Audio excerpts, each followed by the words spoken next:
The dirt was wet and heavy, sliding off the small shovel with a sickening slap. My 10-year-old son, Mason, was crying so hard he could barely breathe, his small hands blistering as he dug into the mud. Standing above him, smoking a cigar in an expensive Italian suit, was Dominic, the man my wife said was just a friend. He kicked dirt onto Mason's sneakers. "Dig faster, kid," he laughed. "Daddy isn't coming to save you. Daddy is a coward." I watched from the shadows of the tree line, my heart rate steady at 40 beats per minute. Dominic thought he was breaking a suburban dad. He didn't know he had just handed a shovel to the son of the angel of death. Hit like, subscribe for more betrayal stories, and comment your city or country. I had practiced being boring for 12 years. It is harder than you think. When you have spent the first part of your life ending people from 300 yards away without leaving a footprint, normal feels like a costume that doesn't quite fit. I wore the beige cardigans. I drove the safe, mid-sized sedan. I nodded when the neighbor, Mr. Henderson, complained about my grass being half an inch too high. I became Hunter the accountant. Hunter the boring husband. Hunter, the man who never raised his voice. And that was exactly why my wife, Ivy, despised me. "You're just passive, Hunter," Ivy said that morning, slamming the dishwasher shut. "You let people walk all over you. All over us." I looked up from my coffee. "I choose peace, Ivy. There's a difference." "Peace." She laughed, a sharp, cruel sound that had become the soundtrack of our marriage lately. "That's not peace. That's fear. Dominic says a real man takes what he wants." Dominic. The name hung in the kitchen air like the smell of rotten meat. Dominic was the investor Ivy had met 6 months ago. He was flashy, loud, and dangerous, everything I was pretending not to be. He drove a black G-Wagon and wore suits that cost more than my car. He had promised Ivy he could double her small bakery business in a month. And he had. But the cost wasn't money. "Is he coming over again?" I asked, keeping my voice flat. "He's helping me with the books," Ivy said, avoiding my eyes. She was checking her reflection in the microwave door, fixing her lipstick. Red, the shade she only wore for him. "And he's taking Mason to the batting cages later. Since you're too busy being whatever you are." "I can take Mason," I said, standing up. "He's my son." "Mason likes Dominic," she snapped. "Dominic actually teaches him to be tough. You're teaching him to be a doormat." I didn't argue. I couldn't argue. Because if I argued, the mask might slip. And if the mask slipped, the ghosts I had buried in the desert would come crawling back. So I let him come. I was in the garage when the G-Wagon pulled up. The bass from the stereo rattled my tools on the wall. I watched through the crack in the door as Dominic stepped out. He didn't look like a businessman. He looked like a shark in a suit. He walked with that heavy-footed arrogance of a man who has never been punched in the mouth properly. Ivy ran out to meet him. She didn't hug him like a business partner. She leaned into him, her hand lingering on his chest. He whispered something in her ear, and she giggled like a teenager. Then he looked up, straight at the garage. He knew I was in there. He smirked and made a gun shape with his hand, pointing it right at my door. Bang! My fist tightened around the wrench I was holding. The metal groaned under the pressure. I took a breath. In for 4. Hold for 4. Out for 4. "Dad." I turned. Mason was standing in the doorway of the garage, holding his baseball glove. He looked small for 10, with my eyes and his mother's chin. He looked scared. "Hey, bud," I said, loosening my grip on the wrench. "You ready for practice?" "Mom said Dominic is taking me," Mason said quietly. He looked at his feet. "I don't want to go with him, Dad. He smells like smoke, and he drives too fast. And he calls me names when I miss the ball." I knelt down, grabbing his shoulders. "What kind of names?" Mason hesitated. "He calls me weakling. He says I take after you." The temperature in the garage seemed to drop 10 degrees. The air grew thin. "Listen to me, Mason," I whispered. "You are not weak. And neither am I. Sometimes, being strong means being quiet until it's time to be loud. Do you understand?" He nodded, though I knew he didn't really get it. He just wanted his dad to be a hero. And right now, I look like a coward hiding in a garage. Hunter. Ivy's voice shrilled from the driveway. Stop hogging him. Dominic is waiting. I watched them leave. I watched my wife get into the passenger seat of another man's car, and my son climb into the back. I watched them drive away, leaving me in the silence of my safe, boring life. But the silence didn't last. 3 hours later, my phone buzzed. It was a text from an unknown number. No words, just a video file. I opened it. The video was shaky, filmed on a cell phone. It was raining. The camera panned down to a muddy hole in the ground. Mason was in the hole. He was crying. Mud streaked across his face, his baseball uniform ruined. He was holding a shovel that was too big for him. Please, Mason sobbed in the video. Please, I want to go home. The camera turned. Dominic's face filled the frame. He was smiling, his teeth white against the gloom. Your boy has no spine, Hunter, Dominic said to the camera. I told him to dig a hole for a dead dog we found, and he's crying like a baby. Ivy is right. You ruined him. Dominic leaned in close to the lens. His eyes were dead, black pits. I'm going to toughen him up for you. We're going to stay out here all night until he learns to be a man. Don't wait up. The video ended. I stood in the middle of my living room. The clock on the wall ticked. Tick, tick, tick. It was the only sound in the house. I looked at my hands. They were shaking, not from fear, from the adrenaline dumping into my system, a chemical reaction I hadn't felt in 12 years. It was the feeling of the safety catch coming off. I walked to the basement door. I didn't rush. Panic is for amateurs. I walked down the wooden steps, past the washing machine, past the old boxes of Christmas decorations, to the false wall behind the water heater. I placed my palm on the concrete. The hidden scanner read my print. Click. Hiss. The panel slid open. Inside, the lights flickered on, revealing the steel case. I punched in the code. It was the date of the day I officially died in the records, November 4th, 12. The case opened. My old gear was there. The matte black tactical knife, the suppressed pistol, the encrypted satellite phone, and the file labeled Project Azrael. I picked up the phone. It had one contact saved. I dialed. It rang once. This line is dead, a gruff voice answered. Who is this? Tell the director, I said, my voice sounding strange to my own ears, deeper, colder. Tell him the angel of death is clocking back in. I hung up. I picked up the knife and saw my reflection in the blade. Hunter the accountant was gone, and Dominic had no idea what was coming for him. You're supposed to be dead. Victor's voice on the other end of the satellite line was breathless, rough like gravel.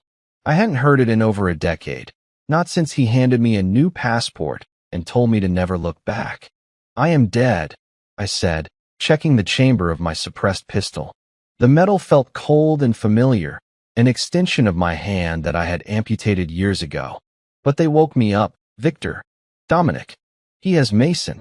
There was a long silence on the line. I could hear the hum of servers in the background. Victor never left his basement in Virginia. Dominic isn't just a mob boss, Hunter, Victor said, his tone shifting from shock to clinical precision. He's a broker. He moves money for the cartels.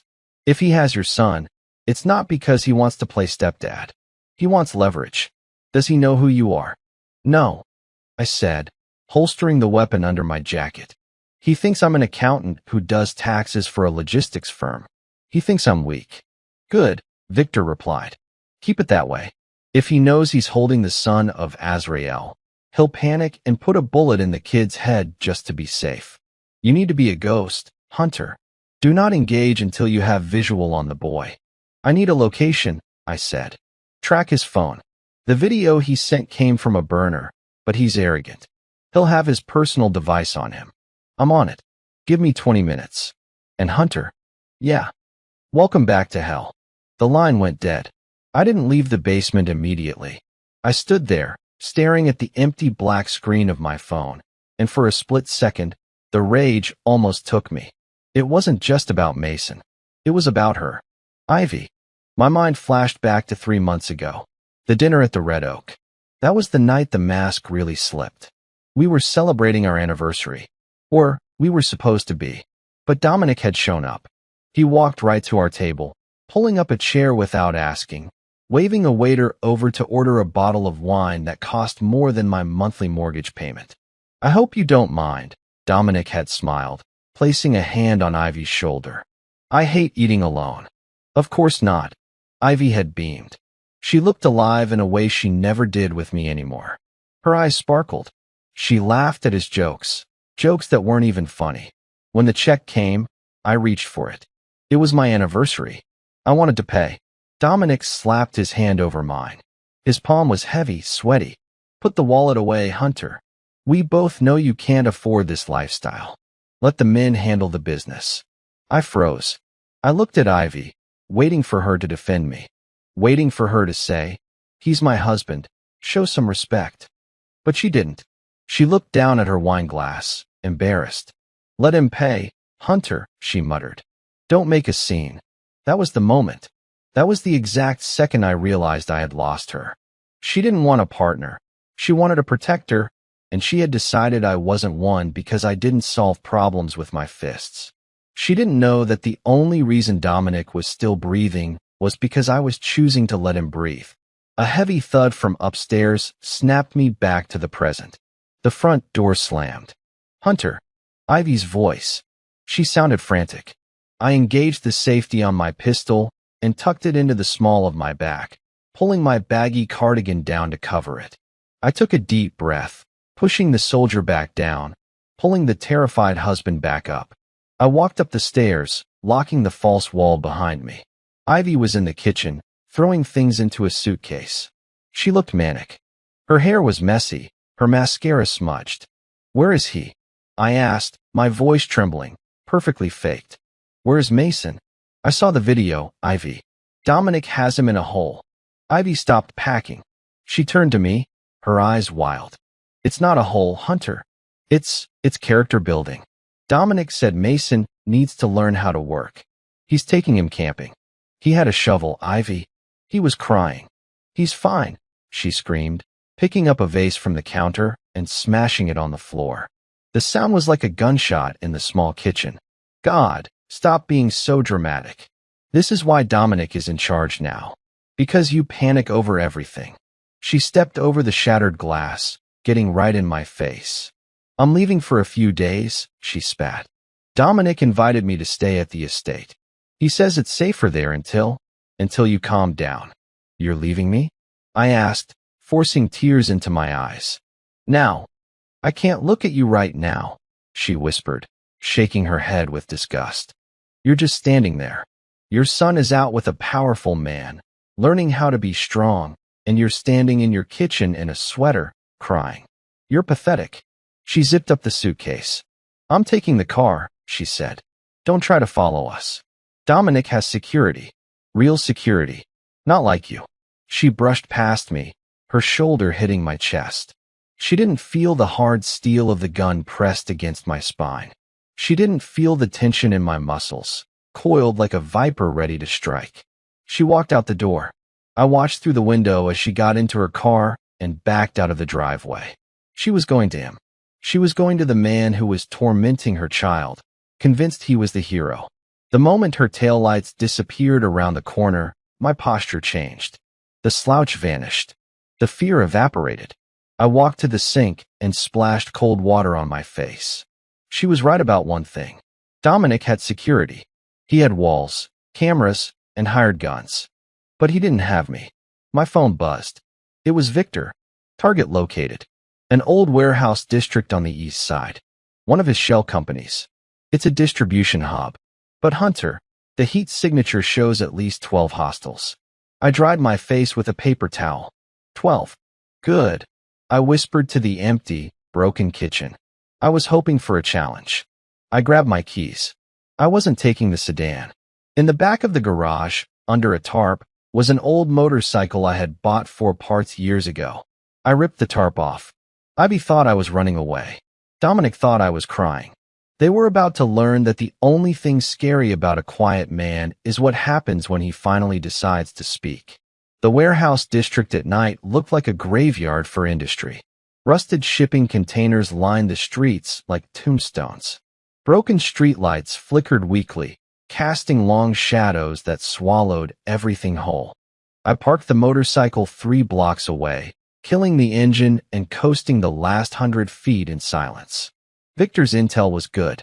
The building was a 4-story concrete shell with boarded windows and a single loading dock illuminated by a harsh fluorescent light. 2 men stood outside smoking, their jackets bulging with poorly concealed weapons. They looked bored. Sloppy. I crouched behind a dumpster, pulling out a small pair of binoculars. The guards were young, maybe mid-20s. One had a neck tattoo. The other kept checking his phone. Neither of them was watching the rooftops or the dark alleys. They were watching the front gate. That told me everything. Dominic didn't think anyone was coming. He thought he was untouchable. I pulled out the encrypted phone and texted Victor. Eyes on target. 12 hostiles confirmed. The reply was instant. 11 inside. 2 outside. Mason's heat signature is in the northeast corner, 2nd floor. He's alone but locked in. My jaw tightened. Alone. Locked in. Like an animal. What about Dominic? 3rd floor. Office. He's got 3 men with him. High-value protection. Hunter, this isn't a rescue op. This is a fortress. Wait for backup. I typed one word back. No? I powered the phone down and slid it into my jacket. Backup wasn't coming because I wasn't calling anyone. This wasn't about protocol. This was about making sure the men who hurt my son understood what happens when you touch the untouchable. I moved like smoke. The first guard died without a sound. I came from behind, my hand clamping over his mouth as the blade slid between his ribs, angled upward into his lung. He didn't scream. He couldn't. I lowered him gently to the ground, his cigarette still burning in his fingers. The second guard turned around. Hey, Ricky, you good? I was already on him. My forearm crushed his windpipe before he could finish the sentence. His eyes bulged, his hands clawing at my arm. I held the pressure for exactly 8 seconds. His body went limp. I dragged him into the shadows next to his partner. 2 down. 11 to go. I moved to the side door, the one the guards weren't watching. The lock was commercial grade, but I had dealt with worse in Fallujah. I pulled a small tension wrench and picked from my jacket. It took 30 seconds. Click. I slipped inside. The interior smelled like mildew and oil. The hallway was narrow, lit by a single bulb dangling from the ceiling. I could hear voices deeper in the building. Laughter, the sound of a television playing sports highlights. I moved toward the stairwell, my boots silent on the cracked concrete. A door opened to my left. A man stepped out, adjusting his belt. He froze when he saw me. Who the hell? I closed the distance in 2 steps. My palm struck his nose, driving the cartilage upward. He staggered back, blood pouring down his face. I grabbed his head and slammed it into the doorframe. Once. Twice. His body crumpled. 3. The television went silent. Footsteps. Heavy. Multiple. Yo, Kyle? You good? I pressed my back against the wall, breathing slowly. 4 men rounded the corner, guns drawn but lowered. They weren't expecting a threat. They were expecting their buddy. The first one saw Kyle's body. What thing I moved? The suppressed pistol coughed twice. Center mass. The first man dropped. The second man raised his weapon, but I was already on him, grabbing the barrel and twisting it out of his hands. I drove the butt of his own gun into his temple. He folded like paper. The third man fired. The bullet whizzed past my ear, so close I felt the heat. I rolled forward, sweeping his legs out from under him. He hit the ground hard. I stomped on his wrist, shattering bone. He screamed. I silenced him with a single shot. The fourth man ran. Smart. I didn't chase him. Not yet. I had a son to find. I moved up the stairwell, taking the steps 2 at a time. The second floor was darker, quieter. I counted doors. Victor said northeast corner. I found it. A steel door with a padlock. I pressed my ear against the metal. Silence. Mason, I whispered. It's Dad. Step away from the door. I heard shuffling. A small, broken voice. Dad, I'm here, buddy.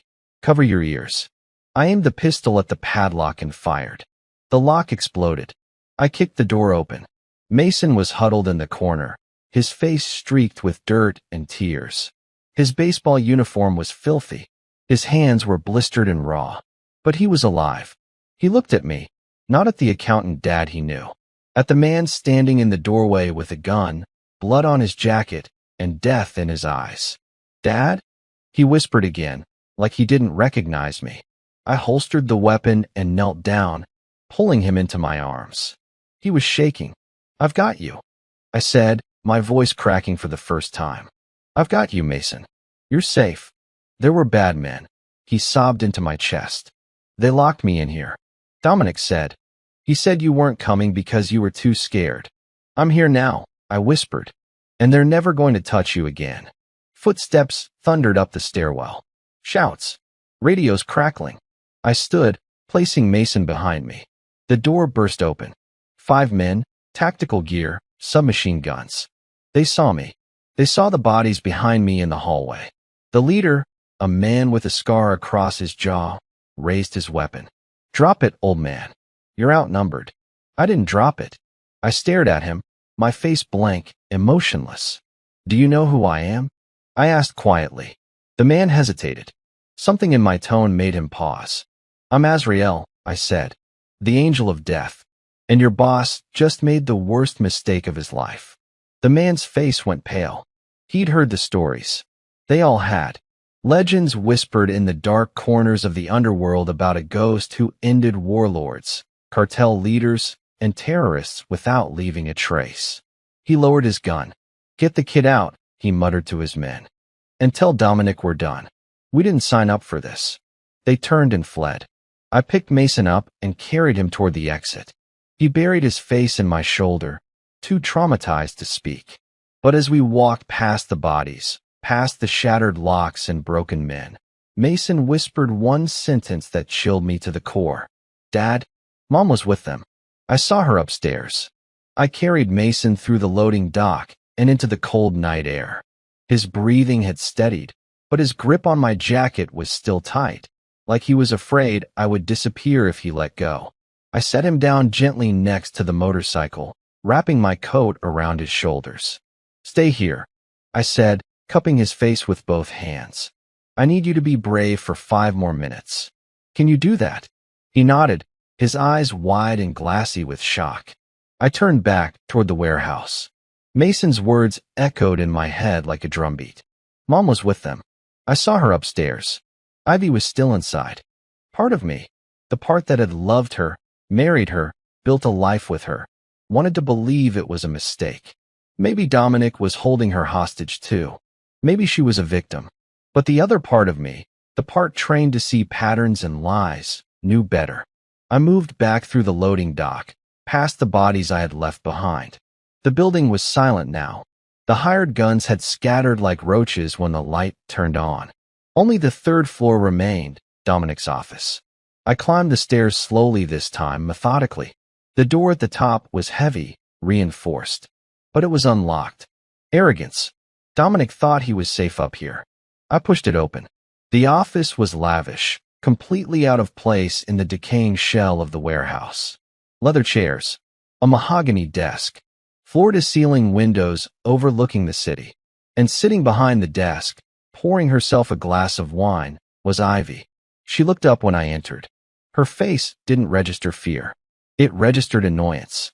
"Hunter," she sighed, setting the glass down. "You actually came. I told Dominic you wouldn't have the guts." I stood in the doorway, the pistol still holstered, my hands loose at my sides. "Where is he?" "He left," Ivy said, leaning back in the chair like she owned the place. The moment his men called and said some psycho was killing people downstairs, he got in his helicopter and left. That's what smart men do, Hunter. They don't stay and fight losing battles. "Mason said you were here the whole time," I said, my voice flat. "You knew they locked him in that room. You knew he was terrified. And you did nothing." Ivy's jaw tightened. She stood, crossing her arms. "He needed to toughen up. You've been coddling him his entire life. Dominic was teaching him what the real world looks like." "The real world." I took a step forward. You let a mobster traumatize our son because you thought it would make him strong? Don't you dare judge me, she snapped, her voice rising. I have been carrying this family for years while you sat in your little office doing nothing. Dominic offered us a way out. He offered us money, security, a future. And all I had to do was, she stopped herself. All you had to do was what? I asked, my tone ice cold. Ivy looked away, her hands trembling. Nothing. Forget it. I walked to the desk. On the surface, underneath a stack of contracts, I saw a manila folder. I flipped it open. Inside were photographs. Pictures of me. Surveillance photos from years ago, grainy, taken from a distance. Some were from Iraq. Some from Afghanistan. There was a dossier with a code name stamped across the top in red ink. Azriel, deceased, unconfirmed. And at the bottom, in handwriting I didn't recognize, was a note. Target reactivated. Wife cooperative. Payment upon confirmation. The air left my lungs. I looked up at Ivy. She was staring at the folder, her face pale. What is this? I whispered. I didn't know at first, she said quickly, her voice shaking. I swear, Hunter, I didn't know who you were. Dominic approached me 6 months ago at a business expo. He was charming. He said he wanted to invest. But then he started asking questions about you. Where you worked. What you did before we met. If you ever talked about the military. And you told him. I said, my fists clenching. I thought you were just some boring desk worker, she shouted. I thought he was doing a background check. I didn't know you were. Whatever the hell this says you are. She pointed at the folder. An assassin? The angel of death? Are you kidding me? You're an accountant, Hunter. I was an assassin, I said, my voice low and dangerous. And I walked away. I gave it all up to be a husband and a father. I chose you. I chose normal. Well, congratulations. Ivy spat, tears streaming down her face now. Because Dominic found out anyway. He showed me proof. He told me there were people, dangerous people, who still wanted you dead. And he said if I helped him, he would protect us. Protect Mason. So you sold me out, I said. You gave him access to our home, our accounts. You let him into our lives so he could hunt me down and collect a bounty. Ivy covered her face with her hands, sobbing. He said you wouldn't get hurt. He said they just wanted confirmation you were alive. He said once they knew, they'd leave us alone and we'd get $5 million. $5 million. That was the price of my life. And my wife had agreed to it.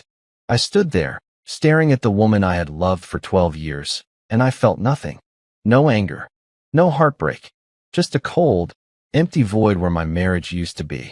You didn't betray me for money, Ivy, I said quietly. You betrayed me because you were ashamed of who I pretended to be.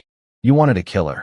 And when you found out I used to be one, you sold me to the highest bidder. Hunter, please, get out, I said, my voice like a blade. Take the car. Drive to your mother's house. And don't come back. What about Mason? She whispered. Mason stays with me, I said. You lost the right to be his mother the moment you handed him to Dominic. Ivy opened her mouth to argue, but something in my eyes stopped her. She grabbed her purse and ran for the door, her heels clicking on the marble floor. She didn't look back. I walked to the window and stared out at the city. Dominic was out there, running, hiding, but he couldn't hide from a ghost. My phone buzzed. It was Victor. Dominic's helicopter landed at a private airstrip 20 miles north. He's got a jet fueled and ready.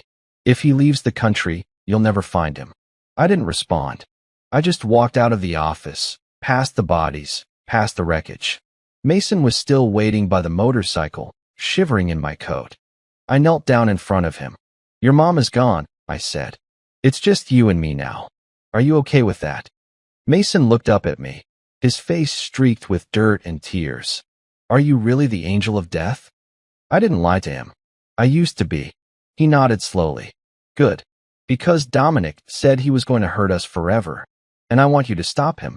I pulled him into a hug, pressing my forehead against his. I will, I whispered. I promise. The private airstrip was nothing more than a strip of asphalt in the middle of nowhere, surrounded by miles of dark, empty fields. Dominic's jet sat on the tarmac, its engines whining, its lights cutting through the darkness. Two black SUVs were parked nearby, their headlights illuminating a small group of men standing guard. I parked the motorcycle on a ridge a mile away, watching through a pair of night vision binoculars. There were 8 of them, all heavily armed, forming a tight perimeter around the jet. Dominic was standing on the steps of the plane, shouting into his phone. He looked panicked, sweaty. His expensive suit was wrinkled. This was his last line of defense. The best men his money could buy. But I wasn't going to fight them. I was going to disappear them. Mason, I said, turning to my son, who was huddled behind me. I need you to stay here. Don't move. Don't make a sound. No matter what you hear, you stay on this ridge. Understand? He nodded, his small face pale in the moonlight. Are you going to get him, Dad? I'm going to make sure he can't hurt anyone else, I said. I left him there, tucked behind a cluster of rocks, and began my approach. I didn't run. I moved in a low crouch, using the tall grass and the shadows as cover. The wind was in my favor, carrying the sound of the jet engines away from me. It took me 20 minutes to cover the mile, moving from one shadow to the next, a ghost in the grass. I stopped 50 yards from the perimeter.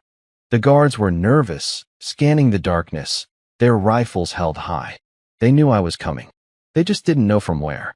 I pulled out the encrypted phone and texted Victor. I'm in position. Is local law enforcement on the way? The reply was immediate. Negative. The responding units are being held up. Someone paid off the dispatcher. You're on your own. Of course. Dominic owned this county. Good, I typed back. It's cleaner this way. I put the phone away and took out a small, cylindrical device from my jacket. It was a sonar emitter. Old tech, but reliable. I armed it and tossed it into the field about 100 yards to my left. A few seconds later, it let out a high-frequency pulse. To the naked ear, it was barely audible, but on their advanced communication headsets, it would sound like a gunshot. Just as I predicted, 3 of the guards immediately broke formation and ran toward the sound, their flashlights cutting through the darkness. Check it out. Over there, one of them shouted. Amateurs. They split their forces. I moved on the remaining 5. I took out the first 2 from a distance, using the suppressed pistol. 2 quick shots. They crumpled to the ground before they even knew what hit them. The other 3 spun around, firing blindly into the darkness. I was already gone, circling around to their flank. I emerged from the shadows behind the SUVs, a phantom in their blind spot. I dispatched the 3rd man with my knife, the 4th with a garrote wire. The 5th man saw me. He was young, his eyes wide with terror. He dropped his rifle and put his hands up. Please, he whimpered. I have a family. Then you should have stayed home with them, I said, but I didn't kill him. I hit him with the butt of my pistol, hard enough to knock him out for a few hours. I turned my attention to the jet. Dominic was still on the steps, but he wasn't on the phone anymore. He was holding a pistol, staring wildly into the darkness. Come on out, you coward, he screamed. Face me like a man. I didn't answer. I walked calmly out of the shadows and onto the tarmac, my own weapon holstered. Dominic's eyes widened when he saw me. He aimed his pistol, his hand shaking. Stay back, he shrieked. I'll kill you. You had your chance, I said, my voice low and steady. You had me in your sights for months. You had my wife, my son. You had all the power, and you still failed. You're not a man, Dominic spat, backing up the steps of the jet. You're a monster. I am whatever I need to be, I said, continuing to walk toward him. And right now, I need to be the monster that haunts your nightmares. He fired. The shot went wide, ricocheting off the tarmac with a scream. He fired again. I didn't even flinch. He pulled the trigger a 3rd time, but it just clicked. He was out of bullets. I was at the base of the steps now, looking up at him. The fear in his eyes was intoxicating. He was finally feeling what Mason had felt in that hole. Helpless, terrified, and utterly alone. What are you going to do? He whispered, dropping the empty gun. It clattered down the metal steps. I'm not going to kill you, Dominic, I said. That would be too easy. A mercy you don't deserve. I reached into my jacket and pulled out a small GPS tracker the size of a coin. I tossed it to him. Swallow it, I said. What? What? Swallow it. I repeated, my voice leaving no room for argument. Because for the rest of your miserable life, I'm going to be watching you. Every deal you make, every person you meet, every dark corner you try to hide in. I will be there. And when you least expect it, when you finally think you're safe, I will come for you. And I will take everything you love, just like you tried to take everything I love. Tears streamed down Dominic's face. He picked up the tracker, his hand trembling, and swallowed it. Now get on your plane, I said, and run. He scrambled into the jet, shouting at the pilot to take off. A few seconds later, the jet began to taxi down the runway. I stood there on the tarmac, watching it disappear into the night sky. A police car pulled up behind me, its lights flashing but its siren silent. A woman got out. She was tall, with sharp features and intelligent eyes. Detective Harper, you're a hard man to find, Hunter, she said. I'm not the one you should be looking for, I replied, not taking my eyes off the disappearing jet. I know, she said, looking at the bodies scattered around the tarmac. I just got a call from the FBI. They said a source named Azrael just uploaded a file containing evidence of corruption, money laundering, and racketeering implicating half the city officials and one very prominent mob boss. She looked at me. Any idea who that could be? Just a ghost, I said. I turned and walked away, back toward the ridge where my son was waiting. My war was over. For now. But as I walked, I knew one thing for sure. Dominic could run to the ends of the earth. He would never be safe again. 3 days later, the FBI descended on the city like a swarm. Dominic's network collapsed overnight. Bank accounts frozen. Properties seized. His lieutenants arrested in coordinated raids across 4 states. But the man himself remained a ghost, disappearing into the international underworld with nothing but the clothes on his back and the tracker in his stomach. I should have felt satisfied. I should have felt victorious. But I didn't. Because Dominic had made one final move before he ran. Mason woke up screaming in the middle of the night. I rushed into his room, finding him tangled in his sheets, drenched in sweat, his eyes wide with terror. He's coming back, Mason sobbed, clinging to me. He said he would. He said he'd find me. I held him, rocking him slowly. He can't hurt you anymore. I promise. But the nightmares continued. Every night, the same terror, the same screams. The warehouse, the locked room, the shovel. On the 4th night, Detective Harper showed up at my door. Her face was grim. We found something, she said, handing me a tablet. This was uploaded to the dark web this morning. I pressed play. It was a video, grainy, shot from a burner phone. The camera panned across a wooded area, rain pouring down. A man's voice, Dominic's voice, spoke off camera. Hunter, I know you're watching. I know you think you won. But you didn't save your son. You just prolonged his suffering. The camera turned. Mason was standing in the rain, holding a shovel. His face was streaked with mud and tears. He was in the same baseball uniform from the warehouse. But this wasn't old footage. The timestamp was from yesterday. My blood turned to ice. This isn't a recording, Harper said quietly. This is happening right now. I grabbed my jacket and ran for the door. Harper followed, her hand on her weapon. Where are you going? She demanded. I know where this is, I said, my voice shaking with rage. Victor sent me the location 3 days ago. It's an old logging site 40 miles north. Dominic owns the land through a shell company. Then we need backup. SWAT, hostage negotiation. There's no time, I snapped. If I don't get there in the next hour, my son dies. Harper didn't argue. She just got in the passenger seat of my car. We drove in silence, the speedometer pushing 90. My hands gripped the wheel so tightly my knuckles turned white. How had Dominic gotten to Mason? The safe house was secure. Victor had locked it down. Unless... Ivy, I whispered. Harper looked at me. What? Ivy still had a key, I said, my voice hollow. She must have given it to Dominic. or he forced her to use it. When we arrived at the logging site, the rain was coming down in sheets. The headlights cut through the darkness, illuminating rows of abandoned machinery and rotting timber. And there, at the edge of the tree line, I saw them. Dominic stood over Mason, holding a pistol to the back of my son's head. Mason was digging, his small hands blistering, his face blank with shock. He was too terrified to even cry anymore. I stopped the car 50 yards away, killing the engine. "Stay here," I told Harper. "Like hell," she said, drawing her weapon. We approached on foot, moving silently through the mud. Dominic didn't see us at first. He was too focused on the hole Mason was digging, laughing to himself, drunk on his own cruelty. "That's deep enough, kid," Dominic said, kicking dirt onto Mason's back. "Now step inside. I want you to see what it feels like to be buried alive." Mason's legs gave out. He fell to his knees, sobbing. "Get in the hole," Dominic screamed. "Step away from him." My voice cut through the rain like a gunshot.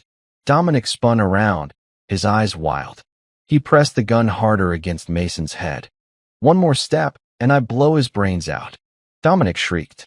I stopped, my hands raised, my weapon holstered. Harper flanked to my right, her pistol trained on Dominic. "You should have killed me when you had the chance," Dominic said, his voice cracking. "You humiliated me. You destroyed everything I built. And now I'm going to make you watch your son die in the same grave you made him dig." "Mason didn't dig this grave," I said calmly. "You did." Dominic's face twisted in confusion. "What? You think I didn't know you'd come for him?" I said, taking one slow step forward. "You think I didn't plan for this? The moment you swallowed that tracker, I knew every move you'd make. I let you take him. I let you bring him here." Dominic's gun hand wavered. "You're lying. The safe house wasn't locked down to keep him in," I said, my voice cold. "It was bait to draw you out. And you took it." A twig snapped behind Dominic. He spun around just as Victor emerged from the shadows, his rifle trained on Dominic's chest. "You're surrounded," Harper said. "Drop the weapon."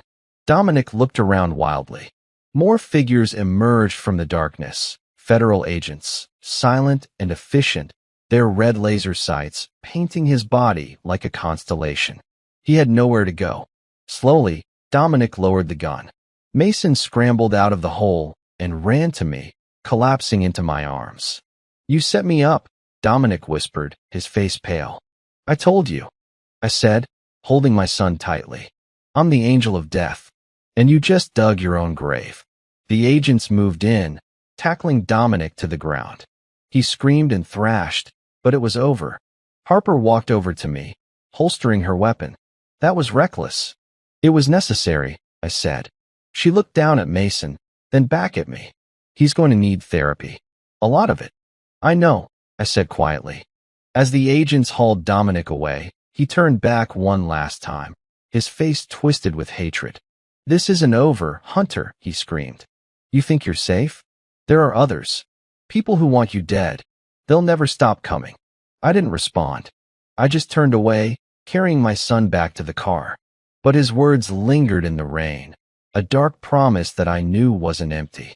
The world saw Dominic dragged away in handcuffs, a defeated man bound for a supermax prison. But I saw something else. I saw the network he represented, a web of shadows and whispers, old grudges, and blood money that stretched back decades. Dominic wasn't the spider. He was just a fly caught in the web, and his capture had only made the real spider angry. We moved to a secure location, a nondescript house in rural Montana provided by Victor's agency. It was supposed to be a place to heal. For Mason, it was a different kind of prison. He wouldn't go outside. He barely spoke. He spent his days in his room, drawing pictures of dark holes and stick figures with guns. The child I knew, the bright, happy boy who loved baseball and video games, was gone, replaced by a ghost. My own ghosts were getting louder. Every creak of the floorboards, every gust of wind, sent my hand instinctively to the pistol I now carried at all times. I slept in 2-hour shifts, my back to a wall, facing the door. The quiet dad was dead and buried. Azrael was all that was left. One night, about a month after Dominic's arrest, Victor called. "We have a problem," he said, his voice strained. "Dominic's organization is being carved up. A new player is moving in, and they're not subtle. They're asking questions. About you. About your son." "Who are they?" I asked, looking out the window at the dark, snow-covered fields. "An old ghost from your past," Victor said. "They call him the Fixer. His name is Felix. You remember him?" I remembered. Felix wasn't a soldier. He wasn't a killer. He was worse. He was the man who cleaned up the messes. The one who made witnesses disappear, erased evidence, and buried secrets so deep they could never be found. He worked for the same people I used to, the ones who signed the checks and gave the orders from behind mahogany desks in Washington. "He's supposed to be on our side," I said. "Not anymore," Victor replied. "He went private years ago. Now he works for the highest bidder. And someone just paid him a fortune to find you and rectify the situation. They want to erase their connection to the angel of death for good." The line went dead. I didn't panic. I went to Mason's room and watched him sleep, his small chest rising and falling. Felix wasn't like Dominic. He wouldn't come with guns blazing. He would come with a smile, a contract, a quiet, clinical solution. The next morning, a black sedan pulled up to the house. A man in a perfectly tailored suit got out. He was older, with silver hair and a kind face. He carried a leather briefcase. "Felix." He walked to the front door and rang the bell. "Dad, who is that?" Mason asked, peeking out from behind the curtain. "Just a visitor, buddy," I said calmly. "Go to your room and lock the door. Don't come out until I say so." I opened the door. "Hunter," Felix said, his smile warm. "It's been a long time. You look tired." "I could say the same about you," I replied. "May I come in?" he asked. I stepped aside, and he walked into the living room, placing his briefcase on the coffee table. He looked around the small house, a faint look of pity on his face. "This is a far cry from the villas in Morocco, isn't it?" he said. "The life of a civilian doesn't seem to suit you." "It did, for a while," I said. "Yes, well, things change," Felix said, opening his briefcase. He pulled out a folder. "Our former employers are concerned. Your recent activities have brought a great deal of unwanted attention. They feel that your continued existence poses a significant liability." He slid the folder across the table. "They've authorized me to offer you a solution. A way out for you and your son. New identities. A clean slate. A quiet life in a country with no extradition treaty." I didn't open the folder. "And in return?" Felix's smile didn't waver. "You disappear. Forever this time. No more coming back from the dead. You cut all ties, including your connection to Victor. You become a ghost. A true ghost. And if I refuse?" The smile finally faded. "Then I'm authorized to take a different course of action. One that is far less pleasant for everyone involved. Especially for your son." He was threatening Mason. "Right here, in my house. The world you and I come from, Hunter," Felix continued, "it doesn't have a retirement plan. You know that. You can't just walk away. The only way out is in a body bag." I looked at him, at his calm, reasonable face, and I saw the true monster. Not the thug with the gun, but the man with the pen, signing death warrants like they were expense reports. "You're right," I said quietly. "There's only one way out." I drew my pistol from the small of my back and fired. The shot was deafening in the small room. The bullet hit Felix square in the forehead. He collapsed onto the floor, his briefcase tipping over, spilling its contents across the rug. The monster wasn't Dominic. It wasn't Felix. It was me. I stood over the body, the smell of gunpowder filling the air. This was the life they had chosen for me. A life of blood and secrets. And I had tried to escape, but they would never let me go. Mason opened his bedroom door, his face pale. He looked at the body on the floor, then at the gun in my hand. He didn't scream. He didn't cry.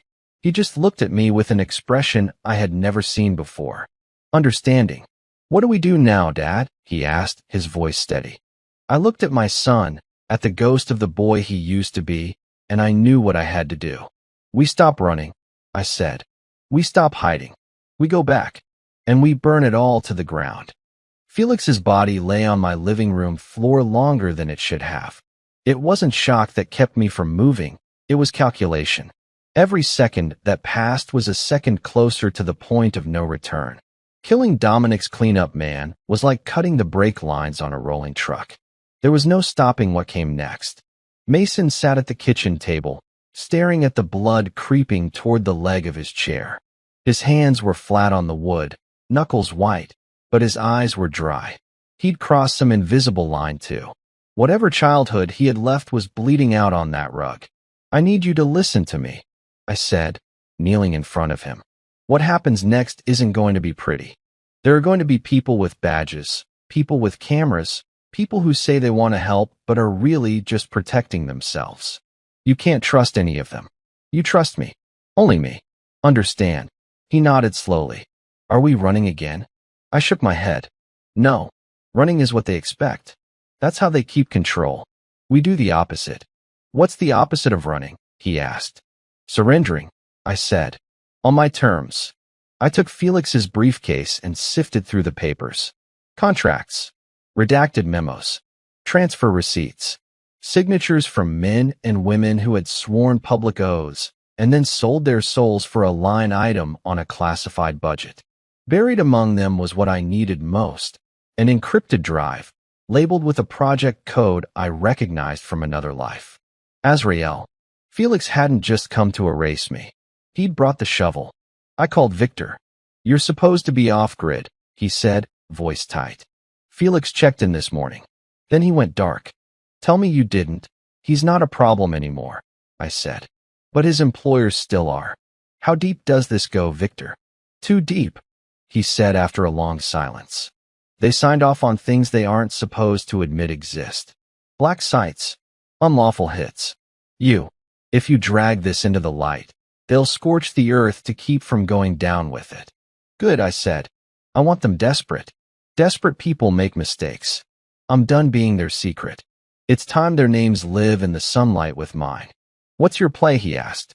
I walk into the front door of the law and dare them to ignore me, I said. Full confession. Full dump. Every op. Every name. You still have friends who remember what oath means. A few, he said. But Hunter, once you speak out loud, you can't unsay it. You won't just be the legend in the margins anymore. You'll be the man on the stand. They'll paint you as a rogue, a killer off the leash. Dominic's lawyers will eat that alive. Then I'll make sure the jury chokes on the truth first, I said. Line up the one person I know who still cares more about justice than career. Harper, Victor said. Harper, I confirmed. 2 hours later, Detective Harper stood in my doorway, eyes flicking from Felix's corpse to my hands, empty and open at my sides. You could have run, she said quietly. Nobody would have tied this to you. Not officially. That's what they count on, I said. Ghosts don't testify. Monsters don't take the stand. They stay in the dark and do other people's dirty work. What are you asking for? She said. I'm not asking, I replied. I'm giving. Full cooperation. I hand over everything. This drive, my own records, my memory, if you guarantee one thing. My son doesn't pay for my sins. Her gaze drifted to the hallway where Mason watched, half hidden, too old in the eyes for his age. I can recommend protective custody, she said. I can argue he's a victim, not an accomplice. But once the feds get involved, he's in their system no matter what. There's no version of this where you walk back into a normal life, Hunter. There hasn't been a normal life since the day I picked up a rifle for them, I said. I'm not bargaining for me. I'm bargaining for him. She looked at Felix again, then at the blood smear leading from the entryway. Get in the car, she said finally. Hands where I can see them. If we do this, we do it clean. The ride to the federal building felt longer than any deployment flight I'd ever taken. Mason sat between two plainclothes agents in the back seat of another car, following us at a distance. He caught my eye in the side mirror once. I gave him a nod that was supposed to mean trust the process, but really meant I'm sorry for everything. Inside, the air felt too cold, the lighting too bright. The kind of place designed to make everyone who walked in feel small. Harper led me through a maze of corridors, past glass-walled conference rooms where men and women in suits stared down at folders like they were shields. We stopped in front of a door with a bronze plaque. Assistant U.S. Attorney Julian Preston. Preston, one of the names on Felix's paperwork. A man who'd been signing off on sealed plea deals for years, handing freedom back to monsters in exchange for leverage. Harper caught the flicker of recognition on my face. You know him? I know what kind of ink he uses, I said. She opened the door without knocking. Julian Preston looked exactly like the kind of man who thought he could rearrange the world with a pen. Late 40s. Expensive haircut. Suit tailored so well it moved like skin. He didn't stand when we walked in. He just adjusted his glasses and studied me like a specimen under glass. So, he said slowly, this is the famous Mr. Hunter Davis. Or should I say? He flipped a page in the file on his desk. Azrael. Harper stiffened. You told me his file was still sealed. Julian smiled thinly. Detective, in this building, sealed just means the public doesn't get to see it. I sat down without being asked. You know who I am. You know what I can prove. Let's skip the theater. He laced his fingers together. The problem, Mr. Davis, is that proof works both ways. Yes, you can expose people who misused you, but they can expose you right back. You are, by any legal definition, a serial killer operating under color of authority. The only thing separating you from the men you've been hunting is a set of signatures we all agreed never to acknowledge. Then let's put the signatures on record, I said. Subpoena them. Drag them into this room. Make them look me in the eye while they pretend they didn't order what they ordered. Julian chuckled softly. You misunderstand. My job is not to rewrite history. It's to preserve stability. Trials like the one you're talking about don't bring healing. They bring chaos. They make people question whether the good guys were ever really good. Governments don't survive that kind of doubt. Kids don't survive the other kind. I shot back. My son is digging imaginary graves in his sleep because men like you think stability is worth more than truth. He shifted, just slightly. There is another path, Julian said. You sign a full confession under seal. We discover the drive you so helpfully brought us. We use it selectively, take down a few expendable players, bury the rest. No public circus. No headlines about death angels and dirty wars. In return, your boy gets a new life somewhere far from all this. You, however. He let the implication hang in the air. Harper looked between us. You're talking about dropping him in a hole and throwing away the key. Julian didn't deny it. We call it a secure facility. He calls it atonement. The world sleeps better. Everyone wins. Not everyone, I said. I leaned forward, meeting his eyes. Here's my counteroffer. I go on record. Open court. Name, rank, operations. I testify to every kill I've been ordered to make and every lie you wrapped around it. And in the same breath, I lay out your part. The memos you signed. The deals you cut. The times you let men like Dominic walk because you liked having them on a leash. Julian's smile vanished. You think a jury will see you as a hero if you do that? I don't care how they see me, I said. I care what my son hears. I won't let him grow up thinking monsters never get called by their real names. Harper's voice was quiet but firm. He has the drive. He has first-hand knowledge. If we bury this, we're not better than the people we're chasing. Julian stared at her like she'd just spoken a foreign language. Then he sighed. You want your day in court, Mr. Davis? He said. Fine. Be careful what you wish for. He reached for the phone on his desk. I'll have the marshal's service process you for arraignment. And I'll make sure we draw a judge who understands exactly how dangerous you're claiming to be. What judge? I asked. Julian's mouth curled into something that wasn't quite a smile. Judge Colin Ryder, he said. Former military. Patriot. Very loyal to the idea of necessary evil. If you want to blow up the world you helped build, you'll be doing it in his courtroom. Harper looked at me. This is it, she said. Once you step through that door in cuffs, there's no going back. I thought about Dominic in his concrete box, screaming my name to the walls. About Felix with a neat hole in his forehead.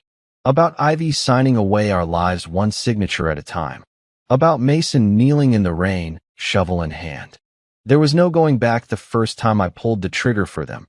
I said, "This is just finally pointing the gun in the right direction." The marshals came in with restraints.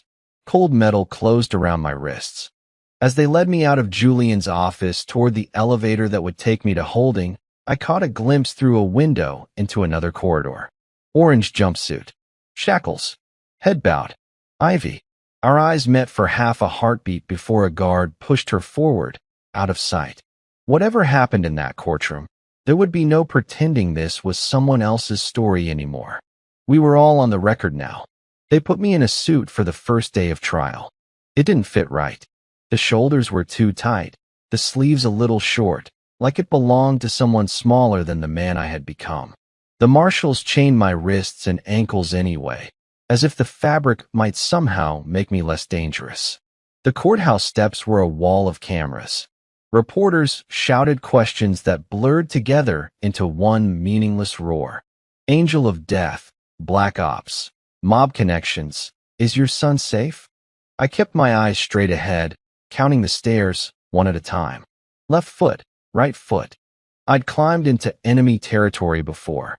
This time, the enemy was wearing robes and ties instead of uniforms.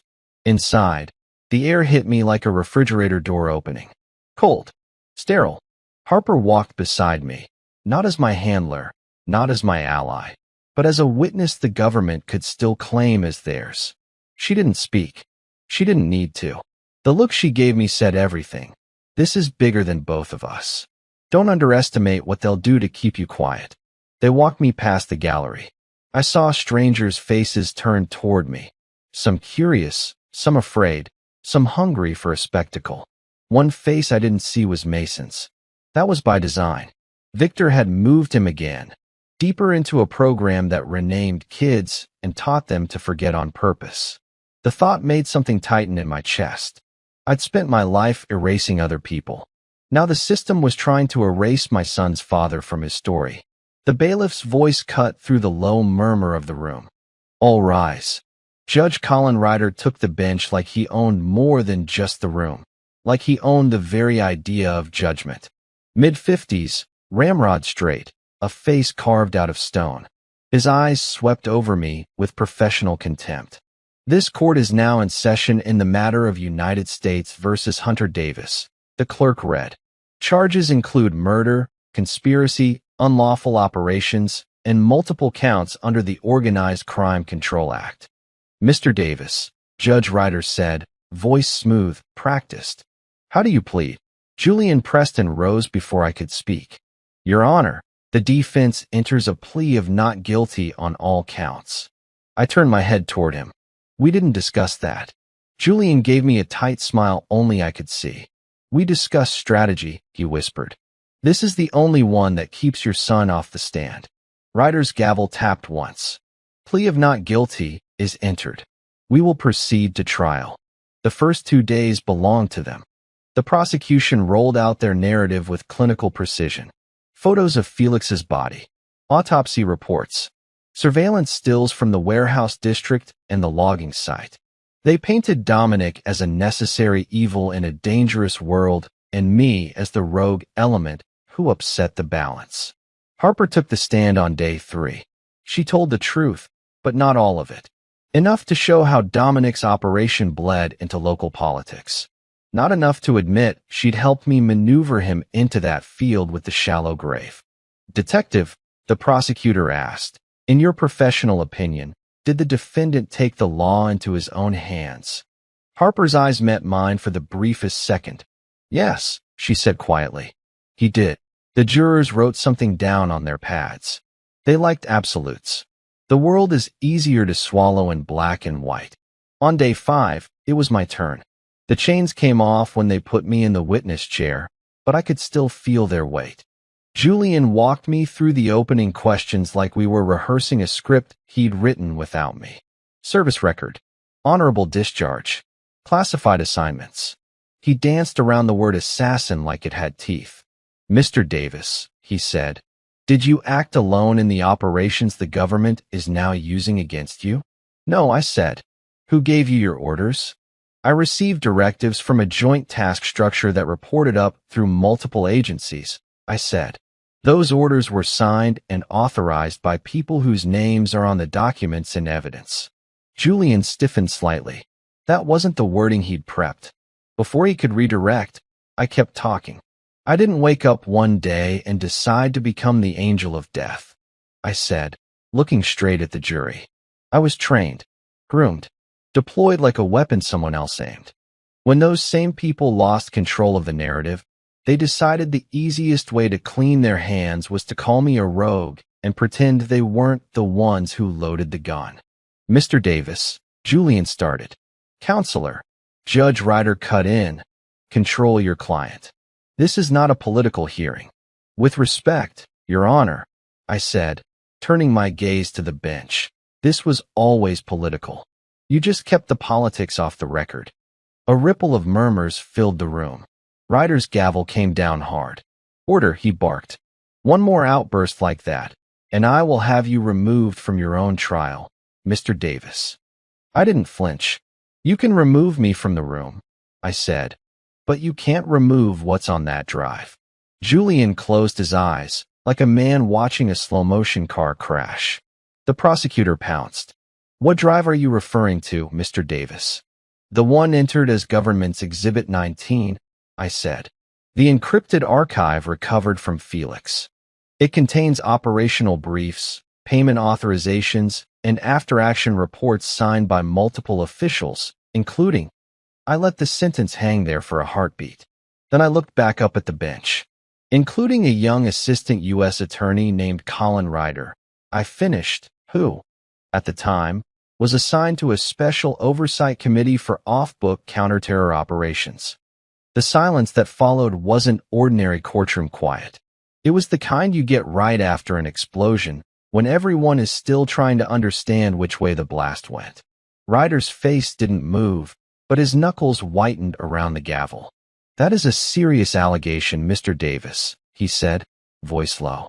One more defamatory statement like that, and It's not an allegation, I said. It's a signature.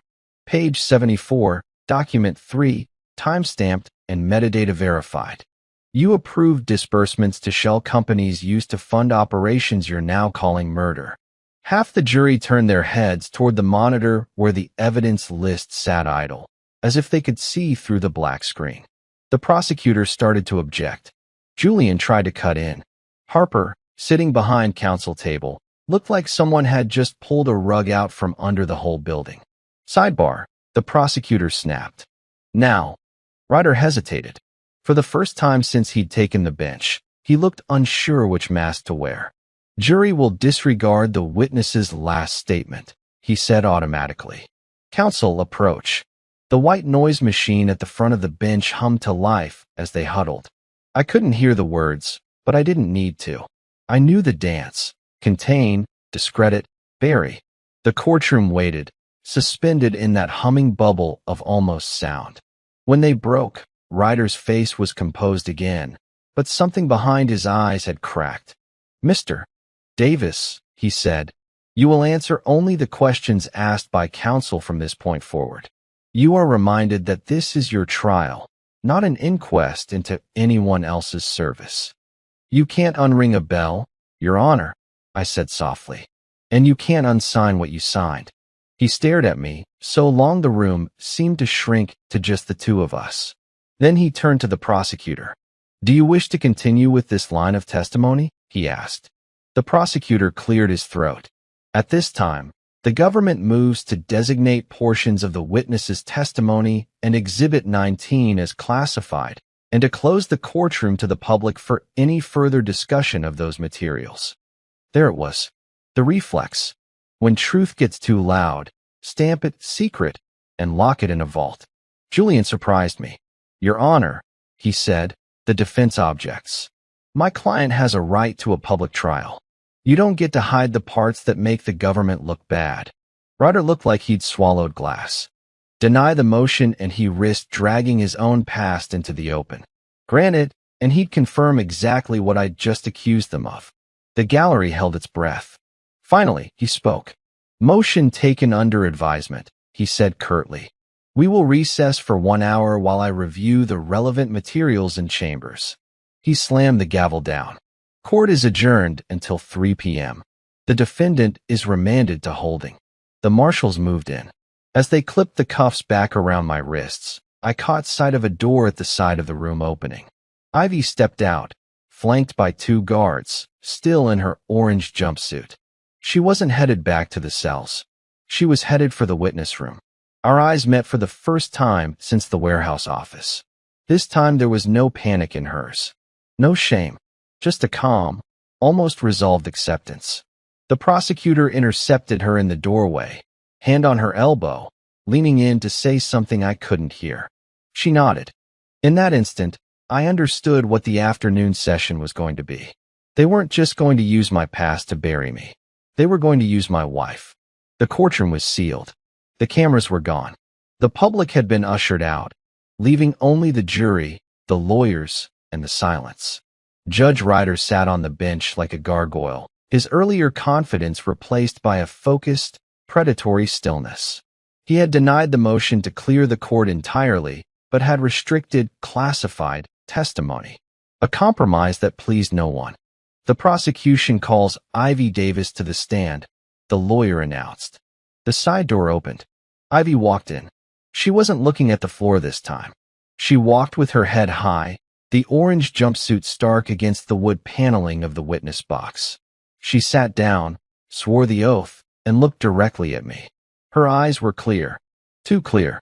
Mrs. Davis, the prosecutor began, pacing slowly in front of the jury box. You are currently facing conspiracy charges related to the kidnapping of your son, Mason Davis, correct? Yes, Ivy said. Her voice was steady. And you have agreed to testify today in exchange for leniency? I agreed to testify because I want the truth to be known, she said. The prosecutor smiled thinly. Let's talk about the truth then. When did you first learn about your husband's profession? The night he came to Dominic's office, she said. When I saw the folder. And before that, did you suspect anything? I suspected he was hiding something, she said. He was distant, cold, but I never imagined he was a killer. Let's talk about the security system in your home, the prosecutor said, shifting gears. The safe room where your husband kept his weapons. Did you have access to it? No, Ivy said. Only Hunter had the code. So how did Dominic get the specific location data to find your son at the safe house in Montana? I froze. That wasn't public knowledge. Victor hadn't even told me the full details of how the breach happened. Ivy took a breath. She looked at the jury, then back at me. Because I gave it to him, she said.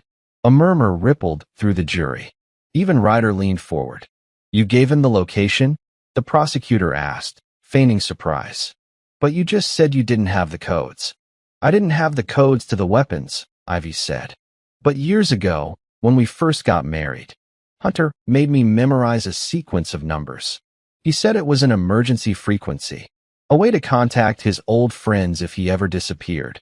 She paused, tears welling in her eyes now. I gave those numbers to Dominic, she whispered. 3 years ago. The room stopped breathing. I stared at her. 3 years ago. 3 years ago. I said aloud, forgetting where I was. Dominic wasn't even in our lives then. Mrs. Davis, the prosecutor said sharply, ignoring me. Who did you think you were giving those numbers to? I thought I was giving them to an insurance broker, Ivy sobbed. Dominic approached me a long time ago. He didn't use his real name. He said he worked for a private security firm that audited ex-military assets. He told me Hunter was in danger, that people were coming for him. He said if I gave him the emergency contact protocols, he could set up a perimeter to keep us safe. So you gave him the keys to your husband's entire network, the prosecutor said. I was scared. Ivy cried. Hunter never told me anything. I was living with a stranger. Dominic, he made me feel safe. He told me he would protect Mason. And when did you realize who Dominic really was? Ivy wiped her face. Not until the end. Not until he took Mason. Liar. The word hung in the air like smoke. I stood up. My chair scraped loudly against the floor. Mr. Davis, sit down. Judge Ryder barked. She's lying, I said, my voice calm but vibrating with a frequency that made the marshals step closer. The emergency protocol wasn't just numbers. It was a biometric key, a voice print. I recorded it for her the day Mason was born. I looked at Ivy. Her face had gone pale. You didn't give him numbers, Ivy, I said. You gave him a recording. You gave him my voice. Ivy looked down at her hands. And you didn't do it 3 years ago. I continued, stepping out from behind the defense table. The marshals moved to intercept me, but I didn't care. You did it 5 years ago, when we bought the house. That's when the breach started. That's when the unexplained transfers in your bakery account began. The prosecutor looked confused. Objection. The defendant is testifying. I'm establishing a timeline. I shouted. She didn't just betray me for safety. She was on his payroll. Hunter, stop. Ivy screamed. Tell them. I warned. Tell them why Dominic knew about the safe house. Tell them why he knew exactly which shovel to buy. Ivy stood up in the witness box, shaking uncontrollably. Because I wanted you gone, she screamed. The silence that followed was absolute. I wanted you gone, she whispered, the truth finally vomiting out of her. You were a ghost, Hunter. You were never really there. You came home from your trips with blood on your hands, and you thought playing dad would wash it off. It didn't. I could smell it on you. Every night. She looked at me with pure hatred. Dominic promised me a new life. He promised me he wouldn't kill you. He said he would just make you disappear. Like you made everyone else disappear. I thought if you were gone, Mason would have a chance at being normal. She collapsed back into the chair, sobbing into her hands. I didn't know he would hurt Mason, she moaned. I didn't know. I stood there in the middle of the courtroom, the marshals gripping my arms. I looked at the woman I had spent 12 years protecting. The woman I had killed for. The woman I had surrendered my life to save. And I realized the enemy wasn't Dominic. It wasn't the government. It wasn't the past. It was the lie I had told myself, that a monster could have a family and not destroy it. You didn't want a normal life, Ivy, I said quietly. You wanted a life without consequences. And you were willing to bury your own son to get it. Judge Ryder banged his gavel. Order. Remove the defendant. The marshals dragged me toward the side door. I didn't fight them. I didn't look back at the jury. I didn't look back at the judge. I kept my eyes on Ivy until the door closed. She wasn't crying anymore. She was just staring at the empty space where her husband used to be. Back in the holding cell, the adrenaline crashed. I sat on the metal bench, staring at the concrete floor. The door buzzed open. Julian walked in. He looked tired. He loosened his tie and sat down opposite me. Well, he said, that was unexpected. Did we win? I asked. Julian let out a short, humorless laugh. Win? No. But you just destroyed the prosecution's star witness. Ivy's testimony is tainted. She admitted to conspiracy on the record. They can't use her against you now without admitting they made a deal with a co-conspirator who facilitated the kidnapping. He leaned forward. The government is offering a deal, he said. I looked up. What kind of deal? Time served, Julian said. You plead guilty to a lesser charge of reckless endangerment. We seal the records about Azrael. We seal the drive. You walk out of here today. And Ivy goes to federal prison, Julian said. 20 years minimum. Conspiracy to commit kidnapping. Racketeering. Accessory to attempted murder. And Mason? Julian hesitated. Mason goes into the witness protection program, he said. New name. New family. A fresh start. Far away from Dominic's people. Far away from the government. And far away from me, I said. Julian nodded. That's the condition, Hunter. You can't go with him. You're too dangerous. As long as you're in his life, he's a target. If you want him safe, truly safe, you have to let him go. I closed my eyes. I thought about the shovel. I thought about the fear in Mason's eyes when he looked at me. I thought about the monster he saw when I killed Felix.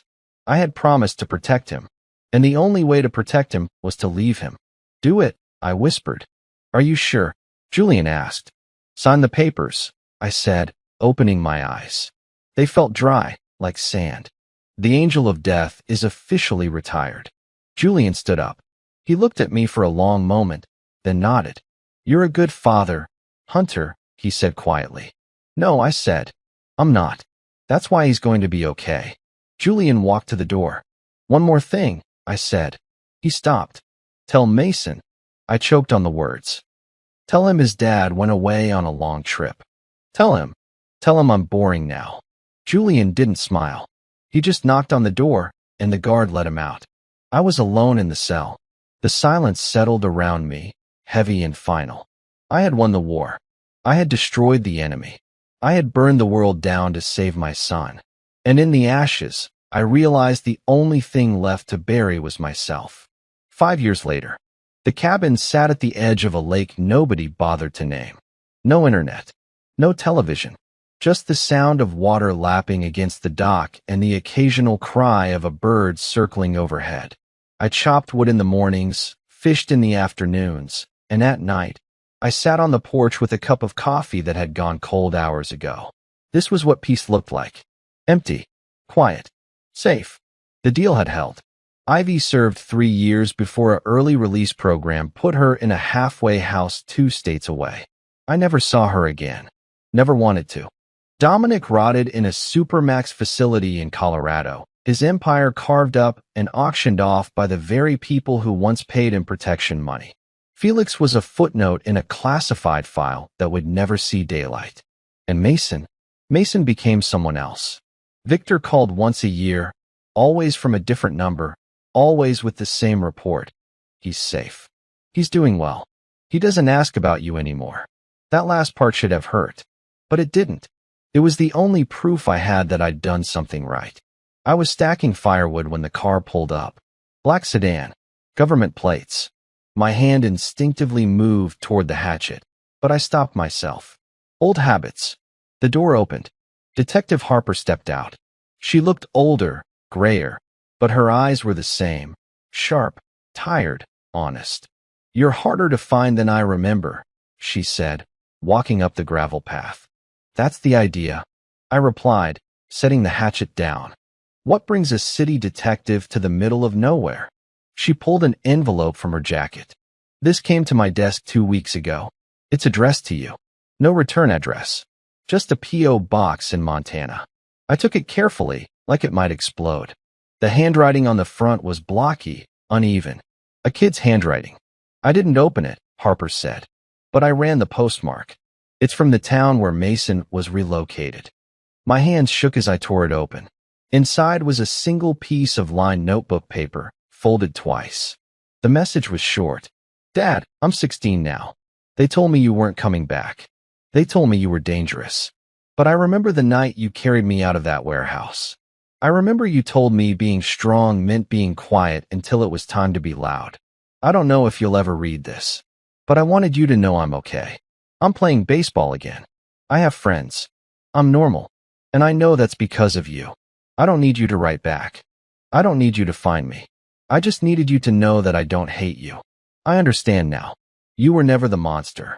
You were the man who killed the monsters, so I didn't have to. Thank you. M. I read it 3 times before the words blurred. I folded it carefully and put it back in the envelope. Harper was still standing there, hands in her pockets. You okay? Yeah, I said, my voice rough. I'm okay. She nodded. For what it's worth, Hunter, you did the right thing. Walking away, letting him go. Most people couldn't have done that. Most people don't have to, I said. She turned to leave, then stopped. One more thing. Judge Ryder resigned last year. Quiet retirement. No scandal. But the files you exposed? They didn't disappear. Someone's been slowly leaking them. Building cases. Some of those names are finally going to see consequences. Good, I said. Harper smiled faintly. Thought you'd want to know. She got back in her car and drove away, leaving me alone with the letter and the lake and the silence. I sat on the porch as the sun dipped below the trees. The sky turned orange, then purple, then black. I thought about Mason, about the boy who had watched his father become a monster and somehow still found a way to forgive him. I thought about Ivy, wherever she was, carrying the weight of her choices. About Dominic, staring at concrete walls for the rest of his life. About Felix, buried in an unmarked grave somewhere no one would ever look. And I thought about the man I used to be, the angel of death, the ghost who moved through the world without leaving a trace. He was gone now, buried under years of quiet mornings and empty nights. But his shadow was still there, in the scars on my hands, in the way I still checked every room before I entered, in the nightmares that woke me at 3 a.m. Maybe that shadow would never leave. Maybe I didn't deserve for it to. But Mason was free, and that was enough. I looked out at the dark water, the moon reflecting off its surface like a broken mirror. "I'm sorry, son," I whispered to the night, "for everything you had to see, everything I put you through. But you're safe now, and that's all that ever mattered." The wind picked up, carrying the smell of pine and rain. Somewhere, far away, a boy was living a life I could never be part of. A life without fear, without graves, without monsters. And that was the only victory that ever really counted. I stood up, folding the letter into my pocket, and walked back into the cabin. The angel of death was dead, and Hunter Davis was finally at peace. So, where are you watching from? Drop your city or country in the comments below. I'd love to know where this story reached you. If this hit you in the heart, go ahead and hit that like button. And if you want more stories like this, subscribe so you don't miss the next one. But here's what I really want to know. What kind of stories do you want to hear next? Military revenge? Family betrayal? Dark secrets that come to light years later? Let me know in the comments what type of epic, thrilling, emotional stories you're craving, and I'll bring them to you. Until we meet again in the next thriller, stay strong, stay safe, and remember, sometimes the bravest thing you can do is walk away. Take care.